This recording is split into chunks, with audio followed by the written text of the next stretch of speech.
안녕하세요. 한라산불구입니다. 이번 영상에서는 저의 20년 주식 투자기를 정리해 보려고 합니다. 시드 0원에서 배당금 1,600만원, 2020년 기준이죠. 1,600만원을 넘어서 2021년에는 배당금 3,000만원을 기대하기까지의 이야기고요. 이번 영상에서는 2001년부터 2015년까지 얘기를 해보겠습니다. 저는 주식 투자에 빨리 관심을 갖고 투자를 시작한 편이었는데요. 대학생 시절 공강 시간을 이용해서 도서관에서 하루 2시간씩은 신문을 보고 주식 투자 관련 책을 읽었습니다. 대학교 2학년 때인 2001년에 처음으로 주식 계좌를 개설하고 용돈이나 아르바이트 번 돈으로 조금씩 주식에 투자했습니다. 사실 신문과 책을 많이 읽긴 했지만 크게 기억 남는 것은 없습니다. 그냥 차트 공부도 하고 PER, PBR 같은 지표도 공부하면서 이 주식 투자라는 새로운 분야에 눈을 띄기 시작했습니다. 그저 모든 게 새로웠고 신기해서 그냥 재밌게 읽고 공부했던 것 같습니다. 참 그때 식비를 아끼려고 라면을 자주 먹었었는데 오뚜기 참깨라면이 그렇게 맛있을 수가 없었습니다. 그래서 오뚜기 주식이 괜찮겠다 하고 1만원 후반대에 사서 소량 사서 2만원 중반대에 팔고 라면 값을 벌었다면서 엄청 좋아했던 기억이 나네요. 그 이후 오뚜기의 실적의 성장과 주가의 상승을 보면서 많은 교훈을 얻기도 했습니다. 2005년에는 ROTC 장교로 임관해서 월급을 받기 시작하는데요. 군대에서는 크게 돈 쓸 데도 없었기에 월급의 대부분을 투자할 수 있었습니다. 그 시기에 미래에셋에서 중국 펀드와 인도 펀드를 출시했는데 개별 기업을 분석하고 투자하기에는 시간도 없었고 군대에서도 의외로 바쁩니다. 그리고 중국과 인도는 앞으로 크게 성장할 것이다 라는 그냥 막연한 생각이 들었습니다. 그래서 이 두 펀드의 월급의 대부분을 매달 적립식으로 투자했는데 운 좋게도 수익률이 100%를 초과했습니다. 덕분에 2007년에 2년 4개월의 군 생활을 마치고 전역할 때는 5천만 원에 가까운 시드머니를 모을 수 있었습니다. 전역하면서 이제는 제대로 주식 투자를 해봐야지 하고 두 펀드를 정리했는데 얼마 지나지 않아서 이 두 펀드 모두 크게 하락했던 기억이 납니다. 완전 투자 초심자의 행운이었습니다. 전역하면서 바로 이랜드라는 회사에 취직해서 소식문문에서 일하게 되었고 기존에 모아둔 시드머니 5천만 원 그리고 매달 월급에서 일정 비중을 주식에 투자를 했습니다. 1억이라는 시드머니를 모으는 게 중요하다는 이야기를 많이 들어서 취직 후 처음 1년은 주거비를 아끼려고 친척 누나네 집에서 신세를 졌습니다. 지금 한 가정의 가장의 입장에서 생각하면 그 누나네 가족에게는 정말 너무 큰 불편함을 끼친 염치 없는 행동이었습니다. 그런데 그때는 정말 1억 모으기를 위해서 혈안이 되어 있어서 다른 것에는 깊게 생각을 하지 못했습니다.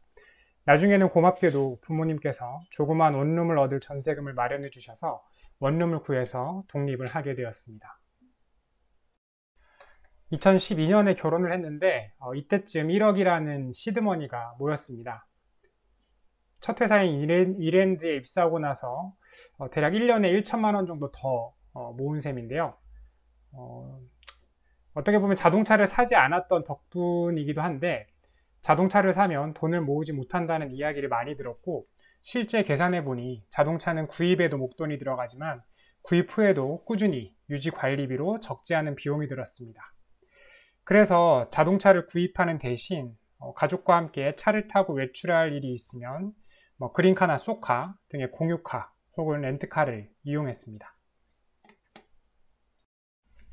그런데 이 공유카는 지정 주차장까지 가서 차를 직접 픽업하고 반납을 해야 되는데 그 주차장이 집에서 약 1km 거리에 있었습니다. 그래서 매번 자전거를 타고 가서 차를 픽업해서 집으로 와서 가족을 태우고 외출을 했다가 다시 가족을 집에 내려주고 또 공유카 주차장에 차를 반납한 후에 자전거를 타고 집으로 돌아왔습니다. 지금 생각하면 그 불편한 짓을 어떻게 했나 싶은데 그때는 그냥 그 시드머니를 키우기 위해서는 해야 되는 당연한 그런 행동이라고 생각을 했었습니다. 한 번은 엄청 추운 겨울에 뽀로로를 좋아하는 아이 때문에 일산 킨텍스 뽀로로 파크에 가려고 자전거를 타고 그린카를 픽업하러 왔다 갔다 하는데 그날은 정말 추워서 손도기도 진짜 엄청 시렵더라고요. 그래서 그때는 내가 지금 이 시드머니를 모으려고 무슨 짓을 하고 있는가 라는 회의감이 들면서 뽀로로를 원망하기도 했습니다. 그리고 이때는 공유카 대여 비용을 아끼려고 대여비도 저렴하고 할인도 많이 하는 경차들로 골라 탔는데 이 옆에 큰 트럭이 지나갈 때마다 이 바람에 차가 흔들려서 자료에서 좀 떨면서 운전을 했던 기억들이 납니다. 그래서 나중에 차를 사게 되면 꼭 튼튼한 차로 사야지 생각을 하게 되었습니다. 그렇게 알뜰살뜰 와이프하고 돈을 모으고 투자를 해서 2015년까지 약 1억 5천만 원 정도의 종잣돈을 시드머니를 모았습니다. 2007년에 5천만 원의 시드머니가 있었으니 그 후로 약 1억 원을 더 모으는데 8년 정도 걸린 셈입니다. 사실 8년 동안이나 아득바득 아끼며 살았지만 투자에는 그렇다 할 성과가 없었습니다. 2012년 결혼하고 둘이 벌면서 수입이 늘었지만 2014년 아이를 갖게 되면서 혼자 벌어야 했고 거기다가 육아 비용까지 늘어나게 되었기 때문입니다. 전역하고 회사에 다니면서 일하는 틈틈이 가치 투자에 관심을 가지고 관련 책도 많이 읽고 공부하면서 10년 넘게 투자했지만 정작 나만의 이 투자관을 정립하지 못했기 때문이라고 생각을 합니다. 그저 책에서 본 내용이나 전문가가 한 이야기나 그리고 뉴스에서 들리는 소식이나 아니면 제가 관심을 갖고 있던 한국투자밸류, 신영자산 등의 가치 투자를 추구하는 회사들이 투자한 기업들에 그냥 아무것도 모르고 따라서 투자를 하면서 막연하게 시세 차익을 바라는 수준에서 그쳐 있었기 때문입니다. 여기까지가 제 2015년까지의 이야기고요. 2016년부터의 이야기는 다음 영상에서 정리해 보도록 하겠습니다. 이번 영상이 도움이 되었다면 영상 하단에 좋아요 버튼을 클릭, 새로운 영상이 계속 보고 싶으시다면 구독 버튼을 클릭, 블로그 포스팅도 같이 업데이트 받아보고 싶으시다면 영상 하단 네이버 인플루언서 링크로 들어가 펜하기를 클릭해 주세요. 오늘은 여기까지입니다. 감사합니다.